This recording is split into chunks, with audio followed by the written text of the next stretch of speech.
Greetings, peace. I'm Rarikama I, and I am here today to discuss the main relationships we have. We are coming to this earth to exercise, to experience, to grow, and to get to know our soul ultimately. Okay, so this is a derivative from the pick a card reading that we had last week. I kind of preluded this because I have been wanting and meaning to speak about these very concisely, and here's the opportune time. People enjoyed the pick a card reading, so let's go for it. So the first card that you would have, the first number one card was catalyst. So what is a catalyst? A catalyst is someone that comes into your life that shakes you up, that's asking you, are you really want to stay in this relationship? Are you sure you don't want to leave? Are you sure you want to stay? Just basically wanting you to change. Okay, it's the kind of relationship that's going to come in between a very major relationship, usually after a breakup or a starting something new. Okay, that's a catalyst. Someone that's going to come into your world at a time where you just started something new or you just ending something, and they're going to be there to really check you to see if you have grown, if you have learnt. Okay, that's the catalyst. And then the second card was the soul group member, soul group family. And soul group members can be like, in regards to loving relationship, it's going to be a very close, like almost kinship kind of relationship. It's going to be like a brother sisterly love. Obviously, we're not advocating incest and stuff like that. It's that kind of love that you feel like, oh, this is my bro, this is my sis, that kind of love. And it will be similarly, because when I say soul group members in particular, the romance one, because everyone in our family at least are our soul group members, and even our friends, and even some acquaintances.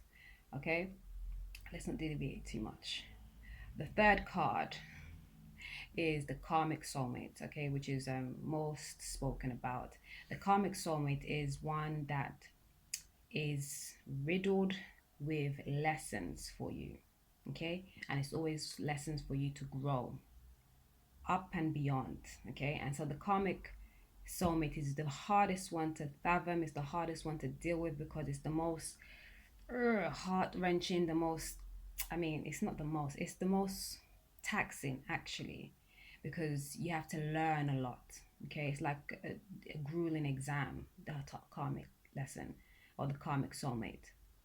It's one definitely about you learning of self, and why sometimes it's like the hardest to pull away is because it usually is very heavily associated with sex. Okay, and usually the sex is good, it's all about the sex, or sex is the main focus in the relationship.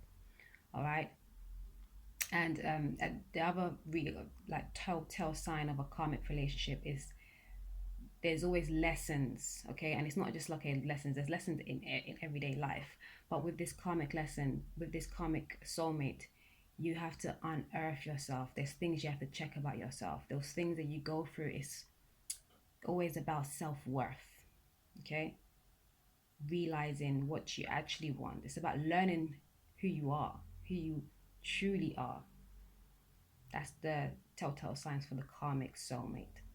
And then I'm going to speak about these two in tandem because I think a lot of people get mixed up and feel like one is the other, one they're both one and the same, which is the twin flame and the twin soul. Okay, the difference is the twin flame is your ultimate complementary, and the twin soul is so close to that. The difference is the twin soul you would already had. I mean, with both you would have had past life connections, but with the twin soul, they come in as a prelude to the twin flame, and sometimes very often is mistaken as twin flame because they come in with so much love for you, so much love for you. Really, they come in to help you kind of re-establish that unconditional love for self. Okay, they come in almost like glorifying you, like really seeing your beauty, really seeing your power, whether you see it or not, and they will somewhat express that to you or project that to you. And so, and usually you would have a very profound past life with them. Okay, and then of course your twin flame is the one that's gonna run from you or you're going to chase, or it's going to definitely always bring about a lot of healing. If you hadn't finished with your karmic soulmate, well, you'd have to go through the karmic lessons. But once you have learned the lesson from the karmic, all right, the twin flame comes again with more lessons. Okay, but it's not like the karmic one. It hasn't had all those associations with sex and learning about self. Definitely, you in that after that journey, you'll be learning more and more about self. But with the twin flame, it's going to bring about those deep seated issues that you have to face. And at the most, it's about you learning to integrate yourself, knowing that you are whole already. Okay. And if you noted on the cards, there's colors, and those colors are representative of the association of that said relationship. Okay, with the catalyst, it was red in the border, and red is associated to your sacral chakra, your passions, your movement, your not sacral chakra, excuse me, your base or your root chakra. It's associated to the fight or flight, the what's that term? Surviving, the fight and flight, that just the base stuff, the almost the animal brain, and the need to feed and to learn and to grow. Listen, slow down. The catalyst, okay? Red, passion, movement, base. And then the soul group member is that green, so it's about the heart chakra. It's that again, it's that soulful kind of love, the sibling kind of kinship kind of love, right?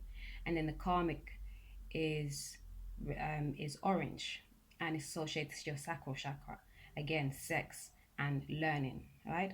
And then a twin flame and twin soul. You have the twin flame with the fourth card, and it's purple, so it's representing your crown chakra, your higher mind, right? And then you have the twin soul, which is the pink border. It's talking about the higher heart, unconditional love, right? And I just want to differentiate as well. Not everybody is a twin flame. Most people come with a life partner though, and the life partner is synonymous to the twin soul. Okay, the twin flame is a rarity. Okay, there are many, but it's not all. Okay, a lot of people are actually twin souls, but they're not twin flames. Okay, and twin flames have a specific part to play in this whole paradigm, which is to uplift humanity. And they're not too far off from the life partnership, the twin soul, because they also, with the unconditional love that they share and they show, also, bring about the unconditional love that we need more so as we're moving into the golden Aquarius age. Okay? Anything else? So yes, this is a lesson that we have to get down packed. Okay, as we move forward again to the golden Aquarius age, that we only have 4 main types of relationships. Okay, and if you deal with one karmic lesson and you decide, okay, I don't really want to finish with this one, you'll get another karmic lesson, the same karmic lesson but another karmic partner.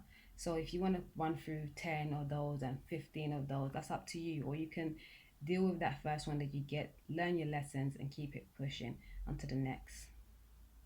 Okay, but we don't have to be, how do you say, let's kind of